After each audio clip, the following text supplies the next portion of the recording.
Hello hi అందరికీ నమస్కారం అండి. Welcome to CK Gautam blogs. ఈరోజు పొలంనే టమోటా మార్కెట్ యార్డ్లో టమోటా రేట్లు ఏ విధంగా ఉన్నాయో ఇప్పుడు చూద్దాం. అందుకంటే ముందు మన ఛానల్లో ఉన్న ఫస్ట్ టైం చూస్తుంటే ఇంతవరకు సబ్స్క్రైబ్ చేసుకోకపోతే ప్లీజ్ సబ్స్క్రైబ్ చేయండి. అలాగే పక్కన ఉన్న బెల్ ఐకాన్ని క్లిక్ చేయండి. ఇక నేను పెట్టే వీడియో మీకు యూస్ఫుల్ అనిపిస్తే ప్లీజ్ లైక్ కొట్టండి.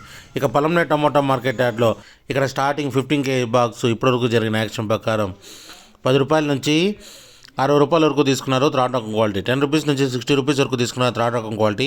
ఇక సెకండ్ రకం క్వాలిటీ విషయానికి వస్తే 15 kgల బాక్స్ వచ్చేసి 70 రూపాయల నుంచి 110 రూపాయల వరకు తీసుకున్నారు. 70 రూపీస్ నుంచి 110 రూపీస్ వరకు తీసుకున్నారు సెకండ్ రకం క్వాలిటీ. ఇక టాప్ అండ్ టాప్ విషయానికి వస్తే ఇప్పటివరకు జరిగిన యాక్షన్ ప్రకారం 120 రూపాయల నుంచి 280 రూపాయల వరకు తీసుకున్నారు. 120 రూపీస్ నుంచి 280 రూపీస్ వరకు తీసుకున్నారు ఈ బాక్సు పొలంనేరులో. ఇది ఈరోజు పొలంనేరు టమోటా మార్కెట్ యార్డ్లో టమోటా రేట్లు. ఈ వీడియో కనుక మీకు నచ్చినట్లయితే తప్పకుండా లైక్ కొట్టండి. ఇక ఇలాంటి మరిన్ని మార్కెట్ వివరాల కోసం మన ఛానల్ని తప్పకుండా సబ్స్క్రైబ్ చేయండి. థ్యాంక్ యూ, మీ గౌతమ్.